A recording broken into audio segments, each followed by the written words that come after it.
Hello everybody, John Gregory here from Theme Park Tribune bringing you a Universal Orlando room tour and review.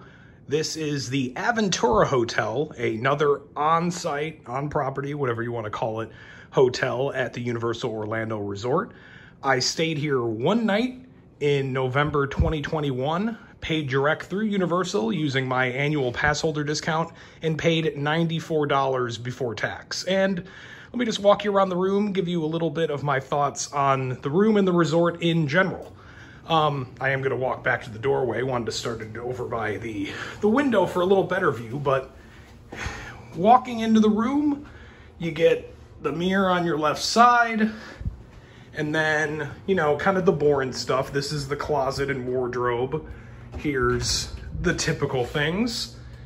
Extra pillow and blankets, hangers, the ironing board, a luggage rack, the iron up there, you know, the basic stuff. And the rest of these panels, and you know, like a lot of the stuff in this resort, it has such a modern feel that you might not even know that some of these open and some of these don't, but you do now. This is the coffee maker in here in this kind of dark area along with the ice tray. Your safe, a little more storage up here. Don't know what you'd want to be putting up that high, but there you go. And then the mini fridge down here. No microwave in here. That's typical for Universal's standard hotel rooms. The family suites, you'll get them, but not in the standard rooms. Then this is the bathroom area. Hello. The sink, a big lit up mirror, and some storage on the side and down below. The hair dryer, for those of you who are not me, down here, and another garbage can, all that. One quirk that'll come up a few times in this video is it took me like way too much time to discover how do you get this light on, because there's absolutely no switch over here. And maybe I'm still missing something, but as far as I can tell, the only way to get that on is this like switch right here. You see that just turned like nearly everything off, and then back on, it kicks on. So yeah, just be aware of that if you're trying to get ready in the morning. You're like, where the heck is this thing? It's over there. The bathroom does have its own light switch, kind of adding to the confusion, but at least you can, you know, find the light in here. And, you know, a pretty standard Universal hotel bathroom. A toilet, a stand-up shower. Nice that the knob is over on this side because only this part of the door opens, so you don't need to like reach way in, get wet when you're turning the shower on. As is like typical with the Universal shower, it's really great water pressure, steams up really nice, gets hot quick. Like there's such a tiny gap on top of this, and then you can even close this pocket door that you can make this a whole steam room in like 10 minutes. Like it'll be really nice after a long day at the parks. And I enjoyed it. I'm not entirely sure what this little thing is for. If someone wants to explain in the comments what good this little kickstand does, you know, just give me a shout out, because I really was kind of dumbfounded. I'm like, well, it's definitely not a seat, and I'm not exactly sure what it's meant to do. I'm just not up on the shower technology, I guess. And just to note that, you know, this is a pocket door, so it is a little bit hidden. It does, you know, stay a little better than some of the other pocket doors that I've seen at Universal or just other hotels. Disney uses these too. And there's not a huge gap, which is nice, because some of these other ones, especially when they're on the outside rather than, or they're a sliding door rather than a pocket door, they leave like a big gap where you can like almost reach a hand in to the bathroom. And just, you know, doesn't really give the element of privacy. Not that you have a lot of privacy in this whole area anyway because of these little dividers. Kind of fits with the modern aesthetic of the room, but, you know, just close it off. I don't need this gap. And that's especially going to be, you know, bothersome when someone has to get up in the middle of the night, wants to turn on the light, wants to wash their hands. That's, you know, going to be visible to everyone else in the room and possibly wake them up. That's the sort of thing I always harp on in these videos. Maybe it's just that I like absolutely no light on when when I sleep, and someone turns one on in the middle of the night and disturbs my sleep. It's very easy for them to do that. And if you're, you know, getting a bunch of people in the same room who are not used to sleeping together, any sort of way you can separate that where they have less opportunity to disturb each other in the middle of the night, I think that's a good thing. Okay, going into the main room, you've got your 2 queen beds, reasonably comfortable. I actually very much appreciated that these are pretty firm, substantial pillows. They don't have that, like, just sinking quality that a lot of other hotel pillows will have. And a nice little, you know, headboard adds a splash of color to the room. There's not a lot. There's a lot of white and gray all around this place. You got a little desk area over here, and we get to one of the first cool technologically advanced features here. This is actually a Bluetooth speaker. At least for me, it came up as AH99. You turn it on, this little thing in the middle. Hear that? Yeah. And your phone will recognize it. So, nice little touch. And the first of many, many, many USB plugs over here in this corner, right below the thermostat and this desk light. You know, a comfortable little workspace. You get some storage underneath here as like a sort of a dresser space below the TV. And then between the beds, we have kind of the centerpiece of the room. I'm not talking about this light that frankly looks like a Dyson air purifier, but is not. It is a light. And comes with more USB plugs both in the back, one in the front. No, the centerpiece of the room is this thing. This is like not only your remote control, but it's your control for pretty much everything in the room, including some of the lights. You can change the temperature from here. You can do that on the thermostat too, but it's just like a pretty special touch for the room. I don't know if I'd call it entirely unique for hotels. I've never seen in any other like Disney or Universal or theme park resort, but it's pretty cool. Whether it's worth it is another story. It's kind of a little annoying when you're just trying to watch regular TV channels and you got to deal with this thing. I did appreciate the fact that you like can just scroll through the television channels and stuff like that.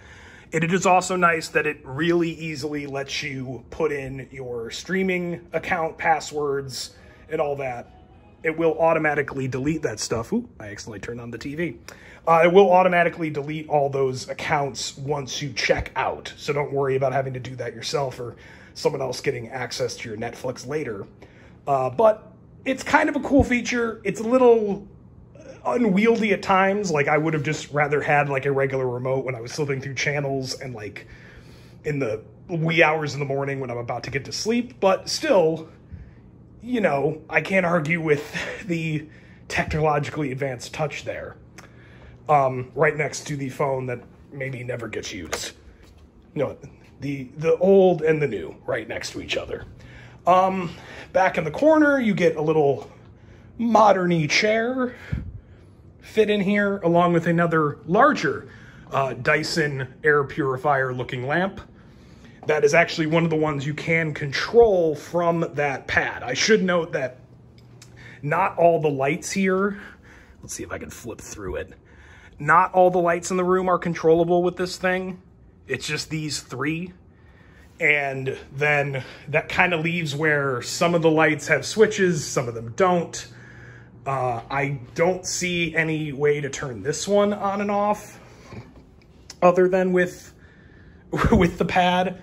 But then, and same with that vestibule light, This one does have its own light source here, this little dial that you can turn on and off. So that's sort of like a little bit of the problem with this, is that it's kind of, it's not intuitive. It's cool, but sometimes you're just like, how do I get that light on above the sink? And you have to look around the room and think in a way that you wouldn't have to think in other hotel rooms. It can be a little frustrating. And then you get a nice big view of the Universal Orlando Resort. Nothing here is really a pool view, since the pool is partially hidden by the building itself. It kind of wraps around the building this way. You do get a big view of Cabana Bay across the street. You can see Volcano Bay towering over there, one of the Cabana Bay towers, and then looking out into Orlando. So that is the room tour. A little bit longer than usual ones, but there's a lot to talk about here. So what do I think about the hotel? Well, first let's start with the room. The room is not my style. I don't like the trend of getting rid of carpets in hotel rooms. I find carpets to be homey. And when I'm paying a good price, I kind of just expect the hotel to eat the cost of having to clean it. I understand it's Florida, it's humid, it gets dirty, it's harder to clean, there's more risks of, mold getting in, but I'm like, I'm paying you $100 a night. I just kind of expect you to do it. And then I feel more comfortable in the room. I felt more comfortable in the Cabana Bay room that I stayed in last night. That hotel review, maybe it went up before this, maybe it didn't. We'll see. But I felt more comfortable there. I felt more comfortable at the other Universal resorts than this, this sort of like all tile feel. It's actually really similar to the Marriott Anaheim, which I already know. I posted that review that I stayed at when I was at Disneyland a few months ago. It's that modern touch, the convention sort of feel. And that kind of sums up this hotel, where I don't feel like it's the best choice for Universal guests with families. It's just the least appealing, the least friendly, the fewest amenities of the other resorts. You still get stuff like, the free shuttle. You get a nice pool, no slide. You get a food court, no sit-down restaurants, some pool bars. It's, I think, the weakest food court out of all the Universal hotels. Even the value resorts, which are technically below Aventura's prime value category, I think are better than this one. And the rooms are just, the rooms are nice, but they're just not my style. And I think the rest of the resort is not the best choice for families coming to Universal. I'd recommend Cabana Bay over this if you want to go in this sort of price range, and kick it up a little bit if you want to stay over at Sapphire Falls. One benefit of this place is, because of its proximity to Sapphire Falls, you don't need to rely on just the resort bus shuttle. One of the worst things about staying at Cabana Bay is that you don't get the boat dock access, and therefore you get a shuttle, a bus, that takes you that takes you to the drop-off point that all the other guests who are parking for the day also have to go through security and stuff like that, and then you have to walk through all of City Walk. It's not that convenient, and it still requires a lot of walking, like from the bus to the parks, things like that. With Aventura, you can just walk over to Sapphire Falls and take their boat dock, and that saves you the walking between the bus drop-off, the bigger, more crowded security area, and the front of the park, since the boat docks are right near the entrances to Islands and Universal Studios. That's the biggest perk, I think, in terms of transportation, and you can get this hotel for a little cheaper than Sapphire Falls, but still take advantage of that big perk, and then much cheaper than the three highest category resorts, Royal Pacific, Hard Rock, Portofino.